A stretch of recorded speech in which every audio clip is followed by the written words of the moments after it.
নমস্কাৰ ষ্টুডিঅ'ত মই পবিত্ৰ মেছ নেপালৰ ভয়ংকৰ জলপ্ৰলয়ৰ ভয়ংকৰ দৃশ্য বৰ্তমান সময়ত দেখিবলৈ পোৱা গৈছে ৰাজপথ চিনচাপ নাইকিয়া হৈছে দলং ঘৰ সকলো উটি গৈছে জলবিদ্যুৎ প্ৰকল্প বিস্তৰ ক্ষতিসাধন হৈছে আৰক্ষীৰ প্ৰশাসনৰ লোকৰ যিবোৰ অফিচ কাছাৰী আছিল সেইবোৰ সম্পূৰ্ণৰূপে পানীৰ তলত বৰ্তমান সময়ত বুৰ গৈছে ধ্বংসস্তূপত পৰিণত হৈছে নেপাল বৰ্তমান হাহাকাৰ পৰিৱেশৰ সৃষ্টি হৈছে 150তকৈ অধিক লোকৰ মৃত্যু হৈছে 400 জনতকৈ অধিক লোক বৰ্তমান সময়ত সন্ধানহীন হৈ আছে অৰ্থাৎ যোগাযোগ কৰিব নোৱাৰাৰ অৱস্থাত আছে আমি এই মুহূৰ্তত জনাইছো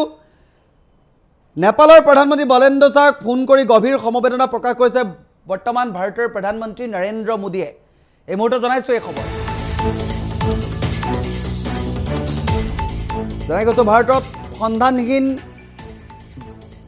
সন্ধানহীন বহু লোক ভাৰতৰেই নহয় আমেৰিকা ব্ৰিটেইন অষ্ট্ৰেলিয়াৰ বিভিন্ন প্ৰান্তৰ লোক সন্ধানহীন হৈ আছে কানাডা মালয়েছিয়া নিউজিলেণ্ডৰ লোকো সন্ধানহীন হৈ আছে নেপালৰ প্ৰধানমন্ত্ৰী বলেন্দ্ৰ শাহক ফোন কৰি গভীৰ সমবেদনা ভাৰতৰ প্ৰধানমন্ত্ৰী নৰেন্দ্ৰ মোদীৰ বৰ্তমানলৈকে সন্ধানহীন হৈ আছে 400 গৰাকী 263 গৰাকী পুৰুষ আৰু 200 গৰাকী মহিলা পৰিয়ালত হাহাকাৰ সৃষ্টি হৈছে নেপালৰ প্ৰলয়ত মৃত্যুৰ সংখ্যা 150তকৈ অধিক হোৱা পৰিলক্ষিত হৈছে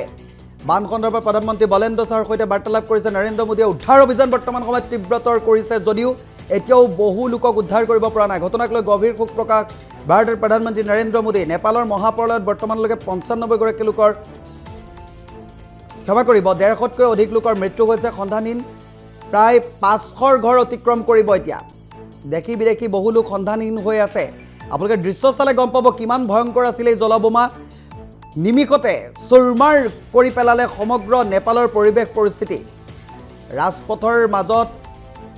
ঘৰ দুৱাৰ সকলো উটুৱাই লৈ গৈছে দলং ভাঙি নিছে সেই ভয়ংকৰ দৃশ্য আবদ্ধ হৈছে কেমেৰাত 500ৰ ঘৰ চুবা সন্ধানহীন বৰ্তমান যোগাযোগ বিচ্ছিন্ন হৈ আছে টচ নচ কৰি পেলালে সকলো বিদ্যুৎ প্ৰকল্পৰ পৰা আদি কৰি নিৰাপত্তাৰক্ষী সেনাবাহিনীৰ পৰা আদি কৰি সকলো বৰ্তমান ধ্বংসস্তূপত পৰিণত হৈছে নিমিষতে সকলো শেষ হৈ গৈছে ভাৰতৰেই নহয়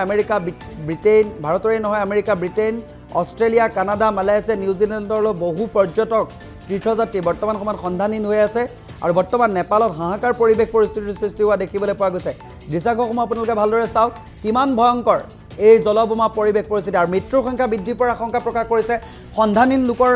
আৰু বৃদ্ধি পোৱাৰ আশংকা কৰিছে বৰ্তমান উদ্ধাৰ অভিযান তীব্ৰতৰ কৰিছে যদিও বহু লোকক এতিয়াও উদ্ধাৰ কৰিবলৈ সক্ষম হোৱা নাই জনাইছে এই মুহূৰ্তত এই খবৰ